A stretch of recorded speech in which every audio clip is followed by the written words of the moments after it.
বিসমিল্লাহির রহমানির রহিম। আজকে কোরআনিক ল্যাঙ্গুয়েজ কোর্সের দ্বিতীয় ক্লাস।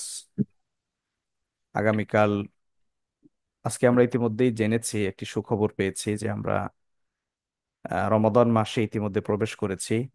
বিশেষ করে আরব বিশ্বের যে রাষ্ট্রগুলো রয়েছে সেখানে ইতিমধ্যে রমাদানের আজকে তারাবির নামাজের মাধ্যমে রমাদানের আনুষ্ঠানিক যাত্রা শুরু হচ্ছে। তো এটা আমাদের জন্য একটা সুখবর যে রমাদানটা আশা করছি আমরা আগামীকালকে ইনশাআল্লাহ রমাদান শুরু করব।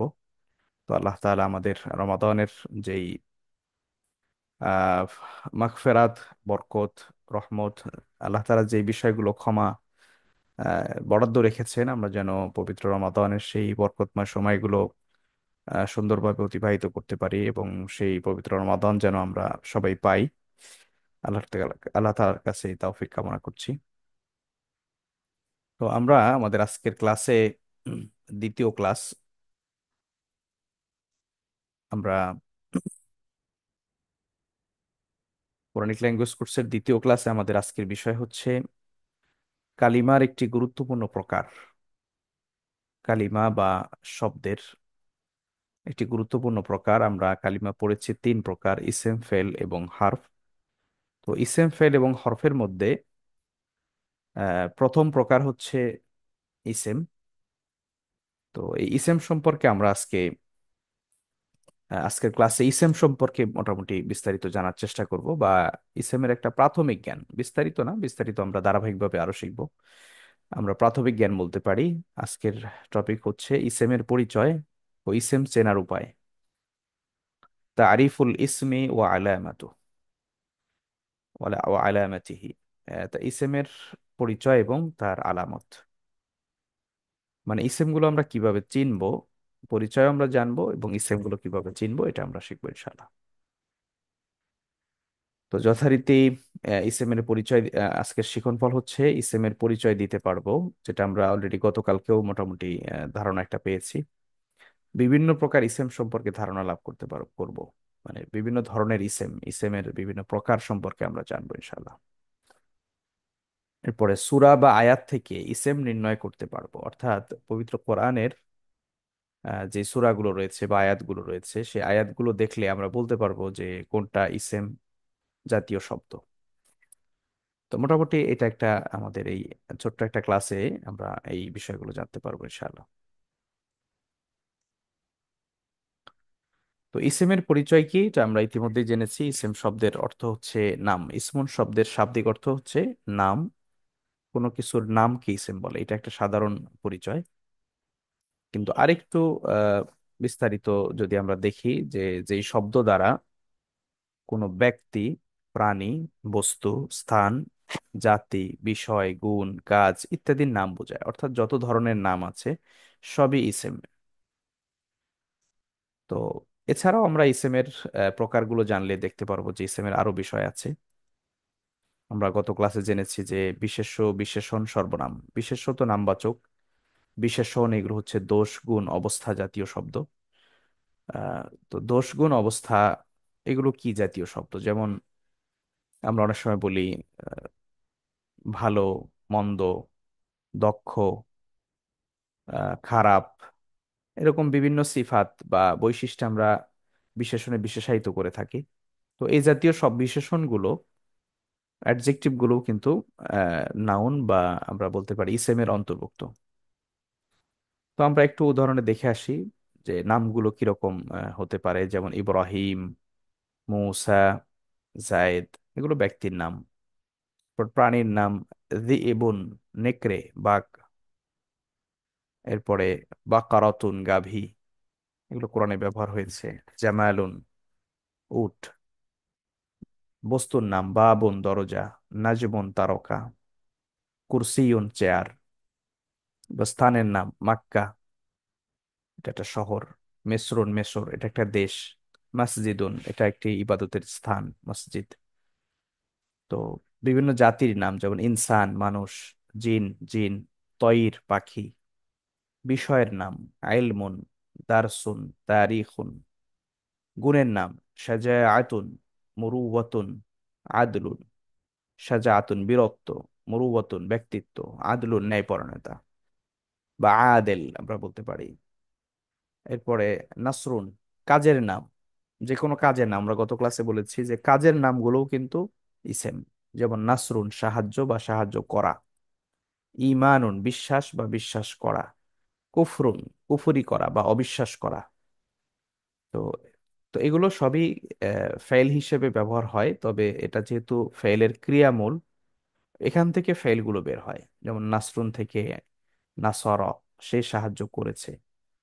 হ্যাঁ, ইমানুন থেকে আমানা বা আমানু, তারা ইমান এনেছে। কুফরুন থেকে যেমন কাফারু, তারা কুফরি করেছে। তো এভাবে আহ, এই শব্দগুলো অর্থাৎ যেখান থেকে ক্রিয়ার উৎস, এই উৎসগুলোকে আমরা আহ, ইসেম হিসেবে জানবো। এরপর একটু চলে যাই আমরা একটু সামনে। যেমন এছাড়াও আরো কিছু ইসেম আছে, বিবিধ কিছু ইসেম আমরা দেখবো সেগুলো কি। যেমন বিশেষণ জাতীয় শব্দগুলো ইসেমের অন্তর্ভুক্ত, যেটা আমরা একটু আগেও বলেছি। যেমন আলিমুন জ্ঞানী, ক্যারিমুন সম্মানিত, আকবার বড়। যেমন রজুলুন আলিমুন জ্ঞানী লোক, মানে লোকটার এটা একটা বিশেষণ। ক্যারিমুন, আল্লাহু ক্যারিমুন বা রসুলুন ক্যারিমুন, সম্মানিত রাসূল। হ্যাঁ, সম্মানিত রাসূল। তো এখানে এই যে কারিমুন সম্মানিত, এটা একটা বিশেষণ। আল্লাহু আকবার, আল্লাহ বড়, সবচেয়ে বড়, মানে আল্লাহর চেয়ে বড় কেউ নেই, এটাও একটা আল্লাহর সিফা। তো এখানে এই শব্দগুলো বিশেষণ বা সিফাত। বিশেষণের একটা আরবি শব্দ হচ্ছে সিফাত বা গুণ। এরপরে শব্দ হচ্ছে, আমরা সাইদুর রহমান ভাই মিউট করে রাখেন। সর্বনাম জাতীয় শব্দগুলো ইসেম আমরা বলেছিলাম, প্রোনাউন বা সর্বনাম জাতীয় শব্দ। জি, আব্দুর রহমান ভাই কি আছেন? আপনি একটু খেয়াল করতে হবে, ওই কোনো কোনো ভাই হয়তো আনমিউট হয়ে যাচ্ছে। হ্যাঁ জি ভাই, জি জি। সর্বনাম জাতীয় শব্দগুলো ইসেমের অন্তর্ভুক্ত। সর্বনাম কি? নামের পরিবর্তে যে শব্দগুলো ব্যবহার হয়, আমি, তুমি, সে, তারা, তুমি, তোমরা, আমি, আমরা, এই যে শব্দগুলো আছে, অর্থাৎ এই প্রত্যেকটা শব্দেরই কিন্তু নাম আছে, নামের পরিবর্তে ব্যবহার হচ্ছে। সে, তার একটা নাম আছে, আমি, আমার একটা নাম আছে, তোমরা, তোমাদের নাম আছে, আমরা, আমাদের নাম আছে। তো নামের পরিবর্তে যেগুলো ব্যবহার হয় এগুলোকে সর্বনাম বলে। এগুলো সবই ইসেমের অন্তর্ভুক্ত। যেমন হুয়া সে, আমরা গতকাল পড়েছি হুয়া সে। আন্তা তুমি, আনা আমি। তো এই যে শব্দগুলো, এগুলো ইসেমের অন্তর্ভুক্ত। তো এই সর্বনাম জাতীয় শব্দ আরো আছে, আমরা সর্বনামেরই আলাদা ক্লাস আছে, সেই ক্লাসে আরো বিস্তারিত সেগুলো শিখবো, সেগুলোর ব্যবহারও শিখবো। যে এই শব্দগুলোর সাথে বাক্যের মানে শব্দগুলোর সাথে আরো শব্দ যুক্ত করে আমরা সেগুলোর ব্যবহার দেখব। এরপর আরো কিছু শব্দ আছে ইশারাবাচক শব্দ, মানে কোনো ব্যক্তি বস্তুকে ইশারা করা হয় যদি কোনো শব্দ দিয়ে। যেমন আমরা বলি এই, ওই, ওরা। এই যে এই, ওই, ওরা, এগুলো অনেকটা প্রোনাউন টাইপেরই। যেমন হাজা এই, হ্যাঁ, যদি বলি এই চশমা, বা এটি, ওটি, ওইগুলো। এই যে এই বললাম, যেটার দিকে ইশারা করেছি ওইটার একটা নাম আছে। যালিকা ওই, ওইটারও একটা নাম আছে। উলাইকা ওরা, ওদেরও নাম আছে। তার মানে এগুলো সবই পরোক্ষভাবে ইসেমের অন্তর্ভুক্ত, এবং এগুলো ইশারা জাতীয় শব্দ। যেমন হাদা, হাদা কিতাবুন, এটা একটি বই। যালিকা কিতাবুন, ওই হয় একটি বই। উলাইকাল মুমিনুন, ওই সকল লোকেরা বা ওরা হচ্ছে মুমিন। তো এইভাবে ইশারাবাচক, মানে আল্লাহ তাআলা পবিত্র কোরআনে এরকম ইশারাবাচক শব্দ ব্যবহার করেছেন। আরো ইশারাবাচক শব্দ আছে, এটাও একটা ক্লাসে আমরা এই শব্দগুলোর ব্যবহার শিখবো ইনশাআল্লাহ। এরপরে সম্বন্ধবাচক শব্দগুলো ইসেমের অন্তর্ভুক্ত। সম্বন্ধবাচক শব্দ কি? So ভাই, সম্বন্ধবাচক শব্দগুলো হচ্ছে, যেমন তোর ভাবি দেখতে যে এই সব যে, বাড়িতে। যেমন আমরা বলি হ্যাঁ দেখলাম। ওয়াল্লাহুল্লাযী, তিনি হচ্ছেন আল্লাহ, যিনি বা যে। এটা কি এই এটা? যে যে, মানে আল্লাহকে সম্বন্ধ করে একটা শব্দ ব্যবহার করলাম, যে। বা আল্লাযীনা আমানু, যারা ঈমান এনেছে। এই যে যারা শব্দটা, এটা ঈমানদারদেরকে সম্বন্ধ করে এই শব্দটা আমরা ব্যবহার করেছি। মা মানে যা, মা ফিস সামাওয়াতি ওয়াল আরদ, আসমান এবং জমিনে যা আছে। এই যে মা শব্দটা দিয়ে আমরা ব্যবহার করলাম, যে যা আছে। তো তাহলে এখানে এই অর্থাৎ কোনো ব্যক্তি বস্তুকে সম্বন্ধ করার জন্য এই শব্দগুলো ব্যবহার হয়। তো এগুলোরও আরো বিস্তারিত ব্যবহার আমরা সামনে শিখবো ইনশাল্লাহ। তো এই জাতীয় শব্দগুলো ইসেমের অন্তর্ভুক্ত। আমরা একটা ক্লাসে সব ইসেম চিনবো না, যেহেতু ইসেমটাই হচ্ছে আরবি ভাষার একটা বড় পার্ট। আমরা গত ক্লাসে বলেছিলাম যে আরবি ভাষায় যদি 100টা শব্দ থাকে, 90টা দরজার কাছে শব্দই খারাপ আছে ইসেম জাতীয় শব্দ।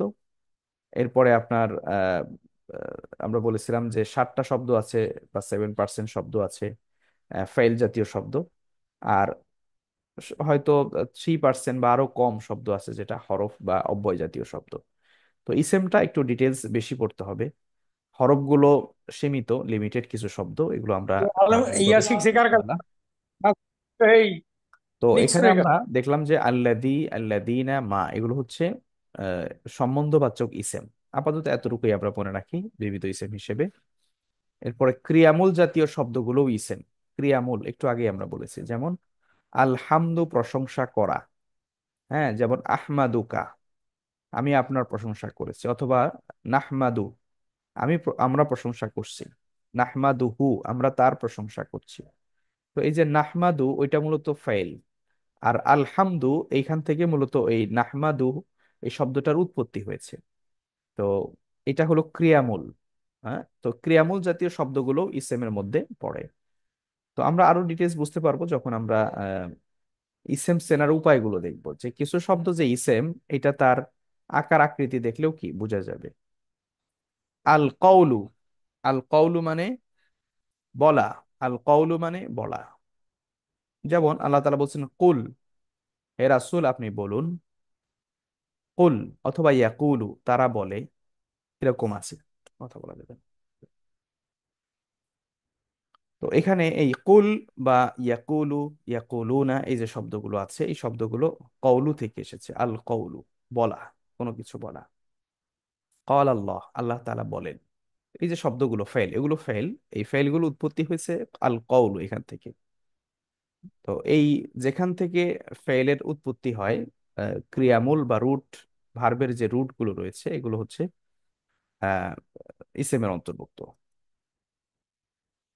এরপরে প্রশ্নবোধক যেই শব্দগুলো আমরা ব্যবহার করে থাকি বাংলা ভাষায়, এর বেশিরভাগই ইসেম। যেমন আমরা বলি কি, কেন, কিভাবে, কোথায়, কখন, এই যে শব্দগুলো আছে এগুলোর আরবি ব্যবহার আছে। হ্যাঁ, যেমন কোরআনে বলছে কাইফা তাকফুরুনা বিল্লাহি, তোমরা কিভাবে আল্লাহর সাথে আল্লাহকে অস্বীকার করো। কাইফা কিভাবে, আমরা আরবিতে কথা বলার সময় বলে থাকি কাইফা হালুকা আপনি কেমন আছেন। হ্যাঁ, এরপরে এই জাতীয় বেশ শব্দ আছে, যেমন আইনা মানে কোথায়। হ্যাঁ, যেমন আইনাল মাফার, সূরা কিয়ামার ভিতরে আসছে। আহ কিয়ামতের দিন এমন একটা অবস্থা হবে, লোকজন মানে ভীত সন্ত্রস্ত হয়ে পড়বে, এদিক সেদিক ছুটতে থাকবে, অপরাধীরা পালাইতে থাকবে। কিন্তু তাদের প্রশ্ন করা, তাদের মনে একটা প্রশ্ন জাগবে যে আইনাল মাফার, পালানোর জায়গা কোথায়। কাল্লা লা ওয়াসার, না পালানোর কোনো জায়গা সেখানে নাই। তো এই যে আইনা, আইনা মানে কোথায়। হ্যাঁ, এরপরে মান, মান মানে কে বা কারা।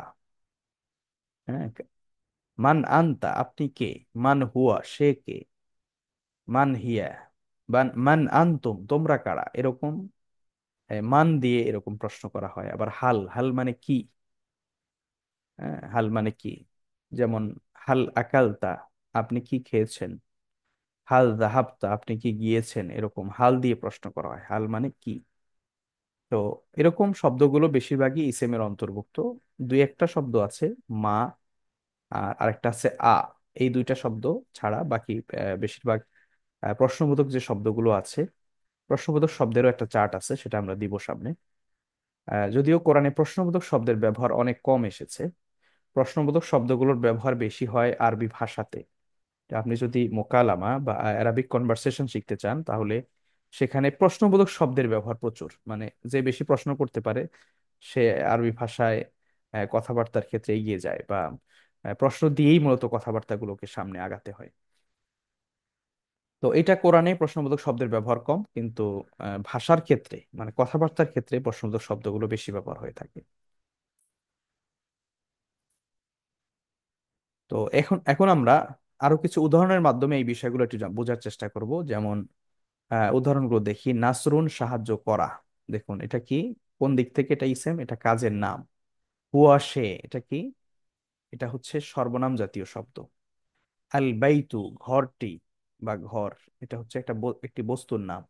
এরপর আলিমুন জ্ঞানী, হ্যাঁ, এটা গুণবাচক একটা শব্দ। এরপর আল্লাদি যে বা যিনি, এটা হচ্ছে সম্বন্ধবাচক একটি শব্দ। রাসূলুন, রাসূল বা দূত, এটি গুণবাচক শব্দ, যেটা ভিন্ন দিক থেকে এটা গুণবাচক শব্দ হিসেবে ব্যবহার হয়েছে। আহ এরপরে আইনা, হ্যাঁ, রসুলনটা অবশ্য গুণবাচক বলতে পারি না আমরা, না বললে এটা অবশ্য মনে হয় সম্ভবত একটু মিস্টেক হয়েছে, এটা ইয়ে হবে। এটা সাধারণ নামবাচক শব্দ বলতে পারি আমরা। হ্যাঁ, তো এরপরে আইনা, আইনা মানে কোথায়, এটা একটা প্রশ্নবোধক ইসেম। তো এভাবে আমরা এই শব্দগুলো দ্বারা কিন্তু ইসেমের যে প্রকারগুলো একটু আগে শিখেছি আমরা, সেগুলো ফাইন্ড আউট করছি। কাজের নাম, সর্বনাম, বস্তুর নাম, গুণবাচক ইসেম, সম্বন্ধবাচক, এরপরে প্রশ্নবোধক, এগুলো আমরা ইসেমগুলো একটু আগে কিন্তু শিখেছি।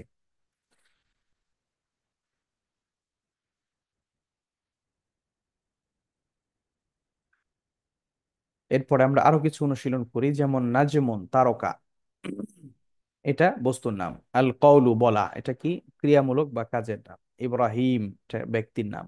আহাদুন একক বা এক, গুণবাচক না, এটা ইসেম। যালিকা ওই, এটা হচ্ছে ইশারাবাচক, ইশারা করা হচ্ছে ওই। আনা আমি, এটা নামের পরিবর্তে ব্যবহার হয়েছে, সর্বনাম। মাক্কা স্থানের নাম। তাহলে আপনারা এই প্রকারগুলো একটু মনে রাখলে হবে যে এগুলো হচ্ছে ইসেম জাতীয় শব্দ।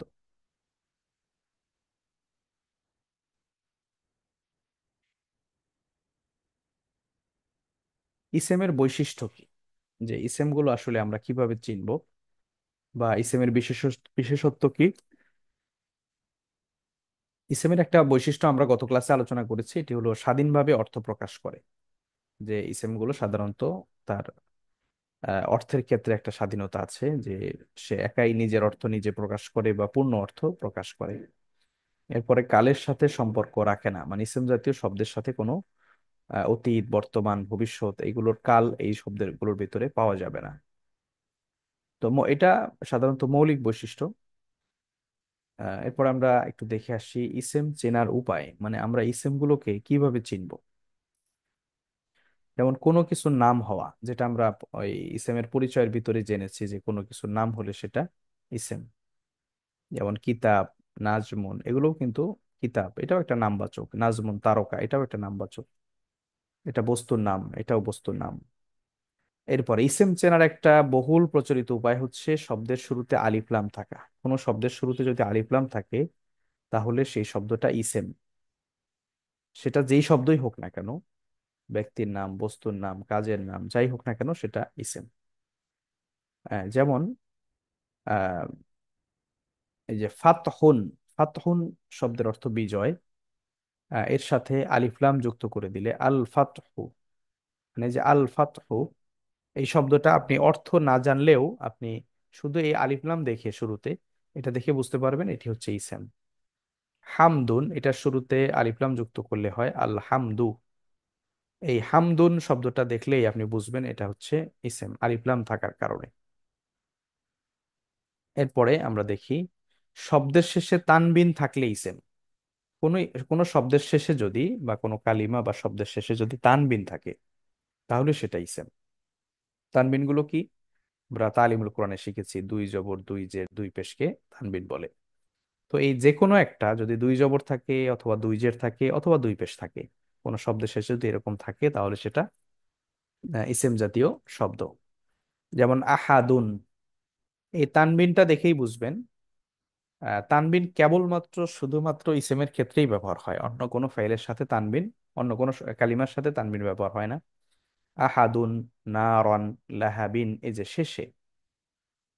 আর একটা বৈশিষ্ট্য ছিল শুরুতে আলিফলাম হওয়া, আর এখানে শেষে তানবিন হওয়া। তবে একটা মজার ব্যাপার হলো, কোনো শব্দে একই সাথে আলিফলাম এবং তানবিন হবে না। কোনো শব্দে আলিফলাম থাকলে, দেখেন এখানে, এই যে আলিফলাম যুক্ত হওয়ার আগে এই শব্দটা ছিল ফাতহুন, কিন্তু আলিফলাম যখন যুক্ত করে দেয়া হয়েছে, তখন এখানে হয়েছে আল ফাতহু। হামদুন, কিন্তু এটার সাথে আলিফলাম যুক্ত করার পরে শব্দটা হয়েছে আল হামদু। মানে আমি এখানে যে নিয়মটা আপনাদের মনে রাখার সুবিধার্থে বলবো, যে কোনো শব্দে আলিফলাম এবং তানবিন একত্রে হয় না। আলিফ লাম ব্যবহার করলে তানবিন ব্যবহার করা যাবে না, তানবিন ব্যবহার করলে আলিফ লাম ব্যবহার করা যাবে না। তো এটা একটা কমন চেনার উপায় হিসেবে আমরা মনে রাখতে পারি যে আলিফ লাম যুক্ত এবং শেষে তানবিন যুক্ত যে শব্দগুলো রয়েছে এগুলো সবই ইসেম জাতীয় শব্দ। তো ইসেম চেনার আর একটা উপায় হচ্ছে কোন শব্দের শেষে যদি গোলতা থাকে, কোন শব্দের শেষে এরকম গোলতা, সেটা যুক্ত থাকুক আর মুক্ত থাকুক, আলাদা থাকুক অথবা মানে মিলিয়ে শব্দের সাথে যুক্ত হয়ে আসুক না কেন, এরকম গোলতা থাকলে সেই শব্দটা ইসেমের অন্তর্ভুক্ত। যেমন রহমাতুন, দয়া। এখানে শুধুমাত্র আপনি এই তানবিন যদি কোনো কারণে নাও থাকে অথবা লেখা না থাকে, শুধু এই গোলতা দেখে আপনি বুঝতে পারবেন এটা হচ্ছে ইসেম জাতীয় শব্দ।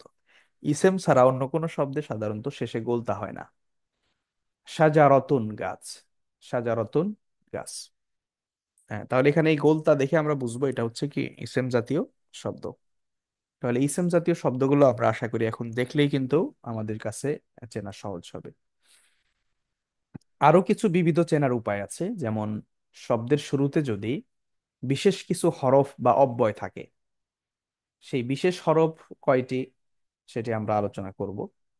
তো এখানে কয়েকটা বহুল প্রচলিত হরফ এখানে নিয়ে এসেছে, যেমন বি, লি, মিন, ফি।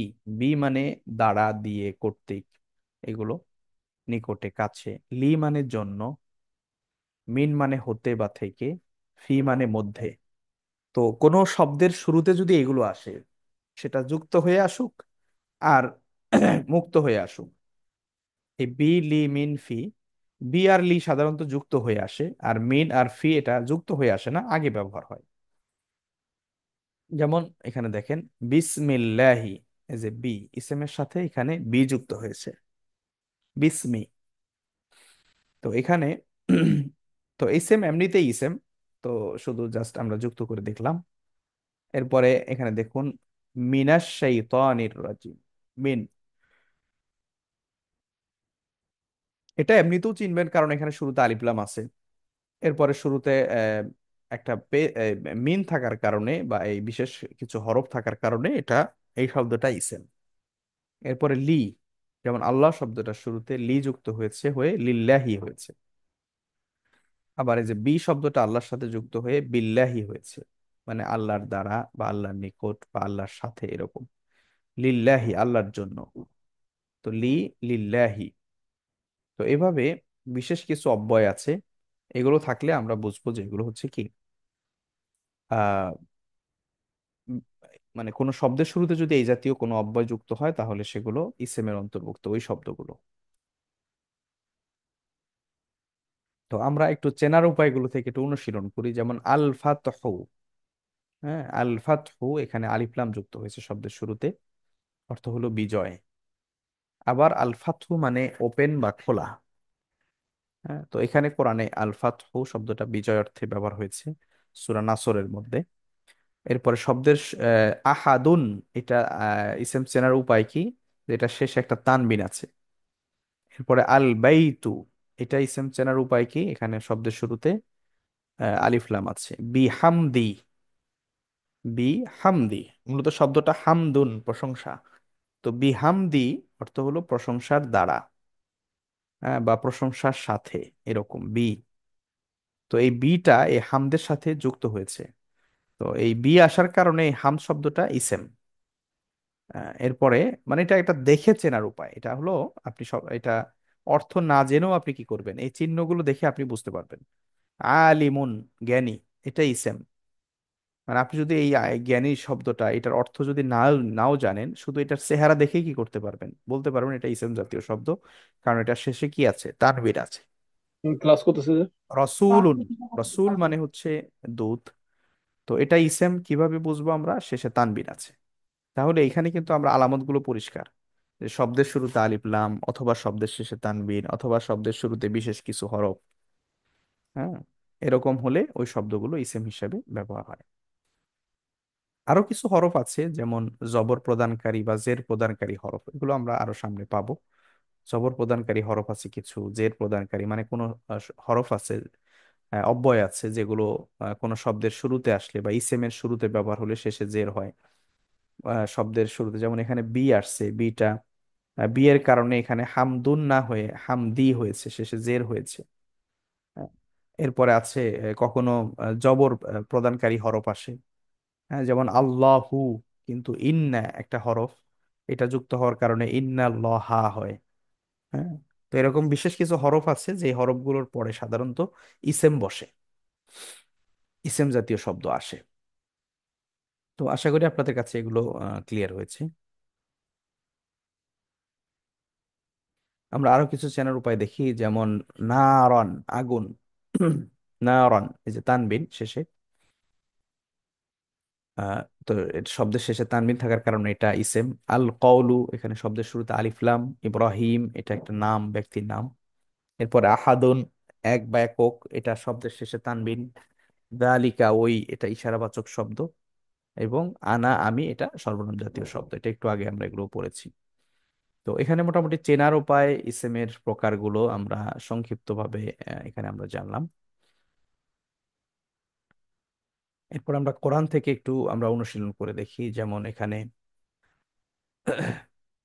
যেমন রসুলুম মিনাল্লাহি, এখানে এবার যদি আমি আপনাদের থেকে একটু জানতে চাই, এখান থেকে ইসেম কোনটা কোনটা? রসুলুম মিনাল্লাহি, কে বলবেন? আসসালামু আলাইকুম। বলুন এবং মিনাল আল্লাহ। রসুল এবং আল্লাহ, এই দুইটা শব্দ ইসম। চেনার উপায় কি? কি কারণে এর বললেন মধ্যে যে এটা দুই ইসম? পেশ আছে তানবিন। হ্যাঁ, এখানে মেন পেশ তানবিন আছে। আর আল্লাহ আর শব্দটা মেন ইসম। মেন মেন যোগ আছে। মিন আছে, এটা একটা বিষয়। মানে চেনার একটা উপায় যে মিন, এটা একটা বিশেষ হরফ যেটার পরে ইসেম বসে। এরপরের আয়াতটা আমরা দেখি, ওয়ান নাজমু ওয়াশ-শাজারু ইয়াসজুদান, এখানে কোনটা কোনটা ইসেম? এখানে এস এম ওয়ান নাজমু, এখানে আলিফ লাম আছে। আলিফ লাম আছে। এরপরে তারপরে ওয়াসাজারু, এটাও এস এম, কারণ এখানেও আলিফ লাম আছে। আলিফ লাম আছে, মাশাআল্লাহ। আর এরপরে ইয়াসজুদান তো ইয়াসজুদা, এখন বলতে পারবেন না, কারণ এটাতে ইসেমের না, আলামত নাই। জি, এটাতে ইসেমের কোনো আলামত নেই। আলামত নাই। নাই। এরপর আমরা দেখি, আহ ওইটা আরো সামনে গেলে বুঝতে পারবেন যে এটা আসলে কি কি হয়েছে, কি অর্থ হবে, এটা আরো সামনে ক্লাসে আসবে এগুলো। কুল হুয়াল্লাহু আহাদ, বলুন তিনি আল্লাহ এক বা একক। এখানে কোনটা কোনটা ইসেম? তিনটা, হুয়া, আল্লাহু, আহাদুন। আহাদ, আচ্ছা, হুয়া ইসেম কেন? সর্বনাম। ইশারাবাচক। হ্যাঁ, এটা না, সর্বনাম। হুয়া মানে তিনি, সে। নামের আমরা পরিবর্তে বলেছিলাম সর্বনাম। যে সর্বনাম। হুয়া শব্দটা মুখস্থ করবেন, ওই যে গত ক্লাসে আমরা দিয়েছিলাম। সে, এটা নামের পরিবর্তে আসছে। হুয়া, তিনি। এই হুয়া সর্বনাম। দ্বারা মূলত আল্লাহই উদ্দেশ্য, কিন্তু একটু বিশেষভাবে উল্লেখ করার জন্য হুয়া ব্যবহার করা হয়েছে। তো আল্লাহ শব্দটা ইসেম, এটা আমরা এমনি জানি। আহাদুন শব্দটা কি? এটা আহাদুন, তানবিন দুই আছে। তানবিন এটাও আসছে। ইসেম, কারণ শেষে তানবিন আছে। তানবিন। এরপর আল্লাহুস সামাদ, আল্লাহ তাআলা অমুখাপেক্ষী। হুয়ার as-সামাদ। সমাদ এস এম, এখানে আল্লাহ তো দুইটাই এস এম, ইসেম। তারপরে সমাদ এস এম, আস-সামাদ, কারণ এটাও আলিফ ইসেম, আলিফ লাম কেন? আছে। শুরুতে আলিফ আলিফ লাম লাম আছে। আছে। এরপরে ইযা জাআ নাসরুল্লাহি ওয়াল ফাত, আল্লাহু আর ফাতহু। এখানে কোনটা কোনটা ইসেম? আল্লাহু আর ইদা, নাসরুন এসএম, আল্লাহ এসএম, ফাথুন এসএম, তিনটা। মাশাআল্লাহ। এখানে মূলত নাসরুন, তবে এখানে তানবিন না হয়ে এক পেশ হয়েছে, এটা একটা ভিন্ন কারণে হয়েছে, এটা আমরা সামনে আলোচনা করব।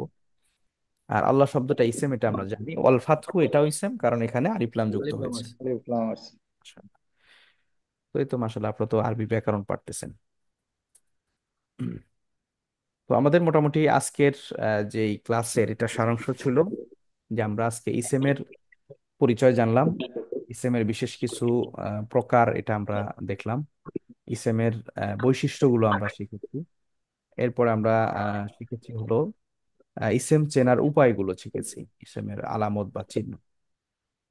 তো এটা নিয়ে আজকের এই ক্লাসের এই বিষয়গুলো নিয়ে কারো কোনো জানার বিষয় আছে কিনা বা প্রশ্ন আছে কিনা?